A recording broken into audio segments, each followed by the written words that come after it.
থেকে মিলিয়ে গেলেন। এদিকে ভগবান কি করছেন? বাহ্যিক জগতে যেই ভগবান দাঁড়িয়েছিলেন তিনি বললেন কি জানেন, এই রূপ সব কিছু শেষ হয়ে গেছে। ভগবান বলছে আমি তাহলে চলে যাব, আমি আমার দ্বারকায় চলে যেতে চাই। মাতা কুন্তী এলেন, এসে ভগবানের স্তুতি করলেন, স্তব করলেন। মাতা কুন্তী পিসি হলেও সম্পর্কে জানতেন যে এ আমার শুধুমাত্র ভাইয়ের ছেলে নয়, ইনি পরমেশ্বর ভগবান। তিনি বন্দনা করলেন এবং ভগবানের বাল্যলীলা ভগবানকে স্মরণ করিয়ে দিচ্ছেন। ভগবানকে প্রণাম করলেন এবং ভগবান বলছে আমি আমার কাজ হয়ে গেছে, আমি চলে যাব। তার আগে একটা কাজ আমার বাকি আছে। কাজটি কি? কাজটি হলো ওই যে অশ্বত্থামাকে অর্জুন ধরে নিয়ে এসেছিল, ওকে শাস্তি না দিলে আমার কাজ কিন্তু সম্পন্ন হবে না। ভগবান বললেন, অর্জুন তুমি পূর্বেই দ্রৌপদীর কাছে প্রতিজ্ঞা করেছ ওই অশ্বত্থামার মস্তক ছেদন করে দ্রৌপদীকে তুমি দেবে। অর্জুন বলল, হ্যাঁ ঠিক, তাহলে তুমি অশ্বত্থামাকে হত্যা করো। ভগবান বললেন হত্যা করার কথা, কারণ কি?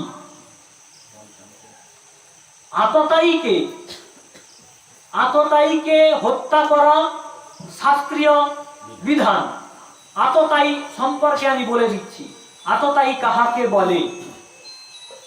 অগ্নিদ গরদশ্চৈব শস্ত্র পানি ধনাপহ ক্ষেত্র দ্বার অপহারিত সড়তে আততায়ীন। 6 প্রকার কার্য যেই ব্যক্তি করে থাকে তিনি হলেন আততায়ী। অগ্নিদ গরদশ্চৈব, যিনি পরগৃহে আগুন দান করেন, অর্থাৎ আগুন লাগান। আগুন লাগানোর মধ্যে, কথাটার মধ্যে ব্যাখ্যা হলো এই,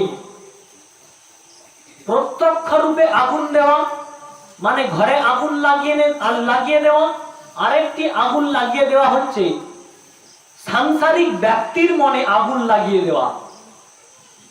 যিনি আগুন দান করেন গৃহে তিনি আততায়ী।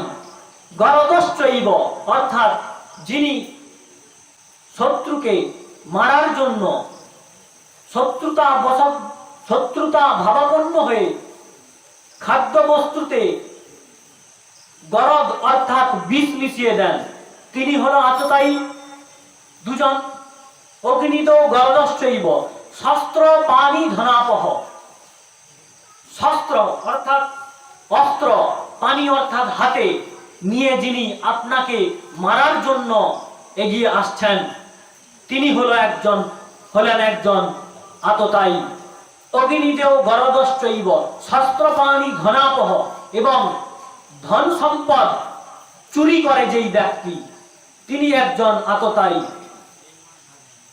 ধনাপহ ক্ষেত্রদ্বার অপহারিত, এবং যিনি জোরপূর্বক আপনার ভূমি জায়গা জমিন ছিনিয়ে নেয় তিনি একজন আততায়ী। আরেকজন হলো ক্ষেত্রদ্বার অপহারী, অর্থাৎ নারী জাতিকে জোরপূর্বক যেই ব্যক্তি হরণ করে নিয়ে যায় তিনি একজন আততায়ী। এই 6 গুণের ব্যক্তিকে আততায়ী বলা হয়। শাস্ত্র বলছেন এই আততায়ী ব্যক্তিকে মারলে, বধ করলে কোনো অপরাধ নেই। ভগবান বললেন আততায়ীকে অর্জুন তুমি মারতে পারো, কিন্তু ভগবান বিধান দিয়েছেন ব্রাহ্মণকে বা গুরুপুত্রকে বধ করা যাবে না। কেন তিনি বললেন? বলার কারণটা হলো তিনি পরীক্ষা করছেন পঞ্চপাণ্ডবকে, তোমরা এখনো ধর্মে মতি আছে কিনা, ধর্মের উপর বিশ্বাস আছে কিনা এটি জানার জন্য অর্জুনকে বলছে, অর্জুন তুমি অশ্বত্থামাকে বধ করো। অর্জুন ভগবানের আদেশ পেলেন বটে, কিন্তু মারছেন না। ধর্মেই বলা হয়েছে গুরুপুত্র এবং ব্রাহ্মণকে মারা যাবে না, তাই হলেও নয়। অর্জুন কিন্তু দ্বিধাতে পড়ে গেল এবং দ্রৌপদী কি করছেন দেখুন। পুত্র মারা গেছে, কারো যদি পুত্র মারা যায় এবং সেই ব্যক্তিটি যদি জীবিত থাকে, তার সামনে দাঁড়িয়ে থাকে, বর্তমান পরিস্থিতির মায়েরা যদি হতেন অবশ্যই মেরে ফেলতেন। দ্রৌপদী কিন্তু করছেন না, তিনি ধর্ম জানতেন। সেই ধর্ম জানার জন্য তিনি বলছেন না না, গুরুপুত্র আর ইনি ব্রাহ্মণ, ইনাকে মারা উচিত নয় আমাদের। তাহলে এর কি করা উচিত? দেখুন, ভগবান মারতে বলছেন না এবং শাস্তি কিন্তু বিধান করে দিয়েছেন। দ্রৌপদী বলছেন দেখুন, এদের না মারলেও এদের মৃত্যু তুল্য শাস্তি আছে। সেটি কি না, কোন ব্রাহ্মণ বা গুরুপুত্র যদি অপকর্ম করে থাকে, শাস্ত্র বলছেন একে মারা যাবে না, কিন্তু একে শাস্তি দেওয়া যাবে। শাস্তিগুলি কি? ওই মৃত্যু তুল্য শাস্তি হলো ওই ব্যক্তিকে গ্রাম থেকে বিতাড়ন করা, ওই সংখ্যক সমান পরিমাণ বহু পরিমাণ অর্থদণ্ড, এইগুলি যদি করা হয়, কোনো ব্যক্তি যদি গুরুপুত্র বা ব্রাহ্মণ এইরূপ কাজ করে থাকেন, ওদের মারা যাবে না, কিন্তু বিতাড়ন করতে পারেন, কেশ মুন্ডন করাতে পারেন, সমান মৃত্যুর সমান শাস্তি এগুলি। দ্রৌপদী এরূপ বলার সঙ্গে সঙ্গে ভগবান বললেন কি, অর্জুন শোনো, এই অশ্বত্থামা জন্মগত এর মস্তকে একটি মণি আছে। এই মণি নিয়ে এই অশ্বত্থামা জন্মগ্রহণ করেছিল। তুমি এই মণিটি ছেদন করে ফেলো। ভগবানের আদেশ পেয়ে অশ্বত্থামা মণি ছেদন করবেন, অশ্বত্থামা বারণ করছেন। কারণ কি? এই মণিটি এমন ছিল যার জন্য অশ্বত্থামা খেত না, খিদা পেত না, ক্লান্তি, শরীরে ক্লান্তি হতো না। বহুবিধ গুণ ছিল এই মণি, তিনি ছেদন করতে দিচ্ছেন না। বলপূর্বক তার মস্তকের মণিটা কিন্তু ছেদন করা হলো এবং ভগবান কিন্তু ঘৃণিত কর্মের জন্য, ঘুমন্ত শিশুদের হত্যা করার জন্য অভিশাপ দিলেন। হে অশ্বত্থামা, তুমি ব্রাহ্মণ, তার উপর তুমি এই পঞ্চপাণ্ডবের গুরুর পুত্র, তোমার এই রূপ কাজ মোটেও করা ঠিক হয়নি। তোমাকে আমি অভিশাপ দিলাম, তুমি আজীবন বেঁচে থাকবে, কিন্তু তোমার শরীর দিনে দিনে দুর্গন্ধ হয়ে পচে পচে পড়বে। এই রূপ ভগবান অভিশাপ দিলেন। তিনি ভগবানের পায়ে পড়ে বললেন, ভগবান আমার ভুল হয়ে গেছে, আমাকে ক্ষমা করুন। ভগবান বললেন কি জানেন? ঠিক আছে, তুমি যখন আমার শরণার্থী হয়েছ, তোমাকে আমি আশীর্বাদ দিচ্ছি।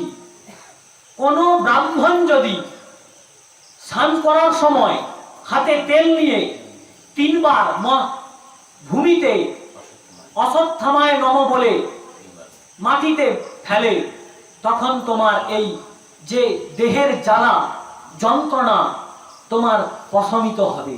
তাই ব্রাহ্মণকে বিশেষ করে যখনই যে কোনো তেল তিনি মস্তকে বা শরীরে মাখবেন, ওই অশ্বত্থামায় নমঃ বলে 3 বার মাটিতে ফেলতে হয়। অশ্বত্থামাকে শাস্তি দিয়ে ভগবান তাড়িয়ে দিলেন। আর ভগবান বলছেন, আমি তাহলে দ্বারকায় চলে যেতে চাই, যুদ্ধ যেহেতু শেষ পেয়ে গেছে, আমার কর্তব্য কিন্তু আমার পূরণ হয়ে গেছে, আমি চলে যাব। যুধিষ্ঠির মহারাজ নাছোড় বান্দা, তিনি ছাড়ছেন না। ব্যাসদেব ইত্যাদি ঋষিগণ বলছেন ভগবানের কাজ সম্পন্ন হয়েছে, তোমরা ভগবানকে ছেড়ে দাও। কিন্তু যুধিষ্ঠির মহারাজ কিছুতেই শুনছেন না। আপনি আমাদের কৃপা করে এখানে থেকে যান। যখন তিনি বারবার অনুরোধ করছেন ভগবানকে, ভগবান কি করলেন? তিনি আর গেলেন না। এখানে না যাওয়ার জন্য কারণটি হলো কি জানেন? ভগবানের একটি লীলা কিন্তু এখনো রয়ে গেছে, তিনি সম্পূর্ণ করেননি। তিনি বললেন আচ্ছা ঠিক আছে যুধিষ্ঠির, তুমি বলছো, আমি রয়ে গেলাম। তিনি হস্তিনাপুরে চলে গেলেন যুধিষ্ঠিরের সঙ্গে, পঞ্চপাণ্ডবদের সঙ্গে। এখানে লীলাটা কি জানেন? এখনো ভীষ্মদেব বেঁচে আছেন। ভক্তকে কৃপা না করে ভগবান কিন্তু চলে যেতে পারেন না। হরি বল, নিতাই শুধু নিতাই গৌর প্রেমানন্দে। কি হচ্ছে না, ভীষ্মদেব এখনো জীবিত আছেন। তিনি সরসজ্জায় পড়ে আছেন। কোথায়? রণক্ষেত্রে, কুরুক্ষেত্রে আছেন। ভগবান হস্তিনাপুরে চলে গেলেন যুধিষ্ঠিরের সঙ্গে। মহারাজ যুধিষ্ঠির সেই কি করলেন? তিনি এই যে যুদ্ধের দ্বারা রাজ্য গ্রহণ করেছেন, এই রাজ্যে প্রজা বিরোধের ভয়ে তিনি ভীত হয়ে গেলেন। যদি প্রজারা বিরোধ করেন, এতদিন অন্য রাজা ছিল, এখন অন্য রাজা, বিরোধ হতেই পারে। সেই বিরোধ কিভাবে মোকাবিলা করবেন বা বিরোধকে রক্ষা করবেন, এই বিরোধ থেকে রাজকার্য সুস্থভাবে চালানোর জন্য, এই রাজকার্য চালানোর জন্য সুস্থভাবে জ্ঞানের প্রয়োজন। তিনি কি করলেন? তিনি চিন্তা করলেন আমাকে রাজকার্য চালানোর যে জ্ঞান, এটি কারো কাছ থেকে জানতে হবে। এই রাজকার্য চালানোর জ্ঞান কিন্তু খুব ভালোভাবে জানতেন কে জানেন? ভীষ্মদেব জানতেন। কারণ উনি কিন্তু দাদু হন। দাদুর সব সময় অভিজ্ঞতাটা একটু বেশি হয়। বৃদ্ধ ব্যক্তির জ্ঞান একটু বেশি হয়। জ্ঞানী কিন্তু দুই প্রকার, বয়োবৃদ্ধ আর জ্ঞানবৃদ্ধ। একজন বয়সে বৃদ্ধ হয়, আর একজন জ্ঞানে বৃদ্ধ হয়। এই দুই প্রকার বৃদ্ধ হয়।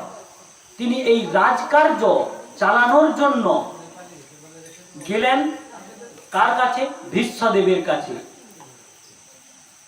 সব আত্মীয় বন্ধু বান্ধবকে নিয়ে ভগবানের সঙ্গে করে তিনি গেলেন কুরুক্ষেত্রের যুদ্ধের ময়দানে। গিয়ে ভীষ্মদেবকে প্রণাম জানিয়ে যুধিষ্ঠির বললেন, দাদু হয়, হে দাদু, আমি আপনার কাছ থেকে রাজকার্য সম্বন্ধে কিছু উপদেশ লাভ করার জন্য এসেছি। এবং যখন প্রণাম জানালেন পঞ্চপাণ্ডব, মহাজ্ঞানী ভীষ্মদেব কি করলেন? ঘুরে ভগবান শ্রীকৃষ্ণকে প্রণাম জানালেন। ভগবান গিয়েছে পঞ্চপাণ্ডবদের সঙ্গে। আর ভীষ্মদেব ভালোভাবে জানতেন ইনি কেবলমাত্র ভগবান নন, শ্রীকৃষ্ণ কেবলমাত্র একটি শরীর নয়, একটি চরিত্র মাত্র নয়, যুদ্ধক্ষেত্রের মহাভারতের একটি মাত্র চরিত্র নয়, ইনি পরমেশ্বর ভগবান স্বয়ং। তিনি ভগবানকে প্রণাম করলেন। কিভাবে প্রণাম করলেন? না, সমস্ত শরীর, হাত পা, শুধুমাত্র চোখ বাদে, মুখটা বাদে তীর দ্বারা বিদ্ধ। তিনি প্রণাম করলেন মনে মনে, মানসিক প্রণাম করলেন এবং মুখে প্রণাম করলেন। প্রণাম 8 প্রকার, অষ্টাঙ্গ প্রণাম। তাই তিনি মন এবং মুখ, যেই দুটি অঙ্গ তীর নেই, তিনি প্রণাম জানিয়ে ভগবানকে বললেন, হে কৃষ্ণ, আপনি এসেছেন আমাকে কৃপা করার জন্য। ভগবান হাসছেন, কারণ তিনি ওই জন্যেই হস্তিনাপুরে রয়ে গিয়েছিলেন। এবং যুধিষ্ঠিরকে বলছেন, হে যুধিষ্ঠির, এই যে কৃষ্ণ দেখছো না, তোমরা একে মামার ভাই বলো।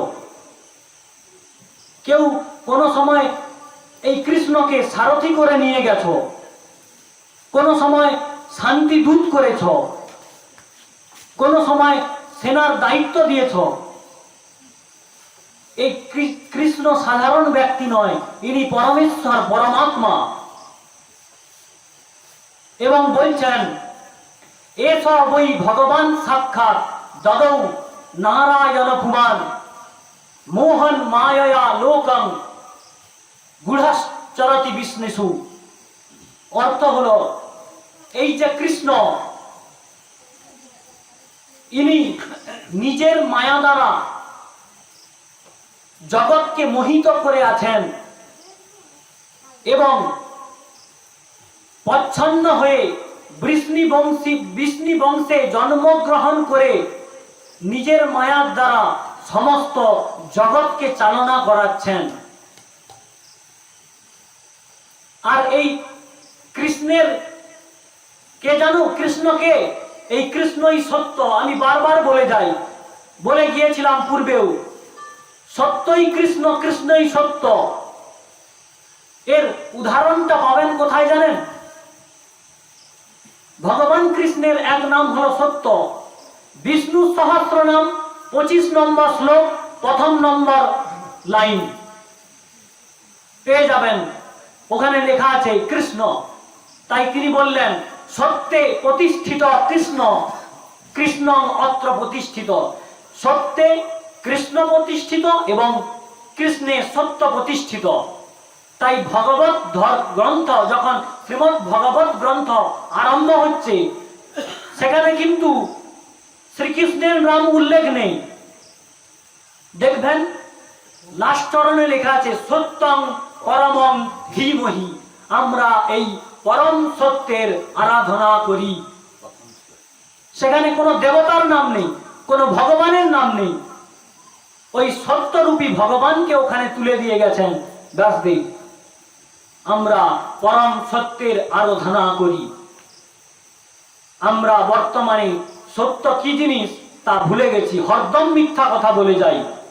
গৃহে থেকে বাড়ানোর সঙ্গে সঙ্গে মিথ্যা কথা। যতটা পারবেন সত্য বলার চেষ্টা করবেন। এই সত্যের মধ্যে ভগবান প্রতিষ্ঠিত আছেন। এই রূপ উপদেশ দিলেন মহারাজ যুধিষ্ঠিরকে, কারণ যুধিষ্ঠির সত্যের মর্মটা ভালোভাবেই জানতেন। আর কিন্তু বললেন না, অর্জুনকেও বলল না, ভীম, নকুল, সহদেব আর কাউকে বলল না, বলল কেবলমাত্র যুধিষ্ঠিরকে। তিনি সত্যপরায়ণ ব্যক্তি। তৎকালীন সময়ে তিনি কোনোদিন মিথ্যা কথা বলেনি।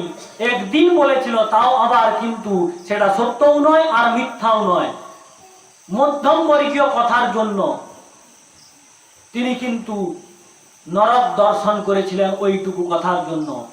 তাই ভীষ্মদেব যুধিষ্ঠিরকে এই উপদেশ দিয়ে রাজকার্য কিভাবে চালাতে হয় সেই রূপ বিভিন্ন উপদেশ দিয়ে যাচ্ছেন। এবং সময় এসে যাচ্ছে, মারা যাবেন ভীষ্মদেব। কারণ কি? তিনি এতদিন বেঁচে ছিলেন তার বরের দ্বারা। ইচ্ছা মৃত্যু বর ভীষ্মের ছিল। ভীষ্মদেব দিয়েছিল পিতার প্রতি অকুণ্ঠ ভক্তির জন্য। পিতা বর দিয়েছিল, ভীষ্ম তোমাকে আমি ইচ্ছা মৃত্যুর বর দিলাম, তুমি যতদিন ইচ্ছা করবে বাঁচতে পারবে। সেই জন্য তিনি শত শত তীরবিদ্ধ হয়েও বেঁচে আছেন। আর এই ভীষ্মদেবকে উত্তম পুত্র বলা হয়েছে। এতই পিতার প্রতি ভক্তি, পিতা কি চায় তিনি কিন্তু পিতার মুখ থেকে বলার আগে বুঝতে পেরে যেতেন। এই জন্য একনিষ্ঠ পিতৃভক্তির জন্য রাজা পুত্রকে অর্থাৎ ভীষ্মকে আশীর্বাদ করেছিলেন, তুমি ইচ্ছা মৃত্যু বর তোমাকে আমি দিলাম। তিনি শরশয্যায় পড়ে আছেন এবং উত্তরায়ণ আসছে। যোগী ব্যক্তিদের মৃত্যুর সময় হলো উত্তরায়ণ। উত্তরায়ণ হলো যোগী ব্যক্তিদের মৃত্যুর পরম কাঙ্ক্ষিত বিষয়। যারা যোগী ব্যক্তি হন তিনি দক্ষিণায়নে নন, উত্তরায়ণে মরার জন্য ভগবানের কাছে প্রার্থনা করেন। ঠিক উত্তরায়ণ আরম্ভ হলো, ভীষ্মদেব সমগ্র জগৎ থেকে নিজের ইন্দ্রিয় এবং মনকে সামনে দণ্ডায়মান ভগবানের প্রতি একাগ্রচিত্ত করে তিনি তার দেহ ত্যাগ করলেন। কেউ দেখছে না, পাণ্ডবরা দেখতে পাচ্ছেন না, ভগবান দেখছেন।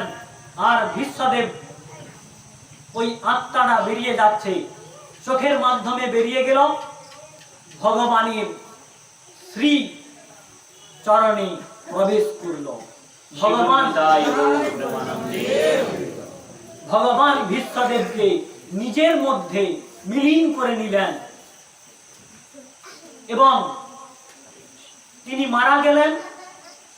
মহারাজ যুধিষ্ঠির ইত্যাদি কুটুম্ব বৃন্দগণ শোকাকুল হয়ে কাঁদতে লাগলেন। মহারাজ যুধিষ্ঠির অন্ত্যেষ্টিক্রিয়া সম্পন্ন করলেন এবং মাটিতে পড়ে বিলাপ করছেন, আমি কি হতভাগা, আমার জন্য আজ কুরুক্ষেত্রের ময়দানে হাজার হাজার প্রাণের বলি হয়ে গেছে। সেখানে ব্যাসদেব ইত্যাদি ঋষিগণ দাঁড়িয়ে আছেন ভগবান সহিত, আমি কি নিম্ন কাজ করেছি, রাজ্য পাওয়ার জন্য কত জীবন আহুতি দিয়েছি। ব্যাসদেব বললেন কি জানেন, হে যুধিষ্ঠির, তোমার এখনো বুদ্ধি শুদ্ধ হয়নি। রাজা যুধিষ্ঠিরকে বলছেন তোমার বুদ্ধি শুদ্ধ হয়নি কেন এরূপ কথা বললেন? অর্জুন কিন্তু কিছু বললেন না, কারণ জানতেন অর্জুন ইহ জগতে যা কিছু ঘটছে তার একমাত্র কারণ হলো ভগবানের ইচ্ছার দ্বারা।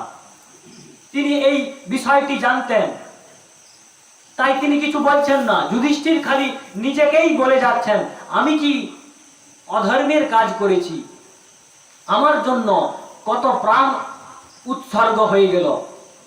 ব্যাসদেব বলছেন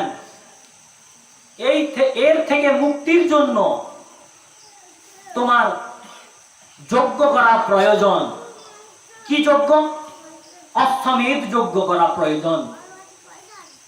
এই যে যুদ্ধে যত প্রাণী হত্যা হয়েছে এর পাপ কিন্তু লাগছে যারা যুদ্ধ করছেন, মূল কারণ যারা, তাদেরকে এই পাপ থেকে উদ্ধারের জন্য ব্যাসদেব উপদেশ দিলেন, তুমি যজ্ঞ করো, অশ্বমেধ যজ্ঞ। যে অশ্বমেধ যজ্ঞ করলে স্বর্গ প্রাপ্তি হয়।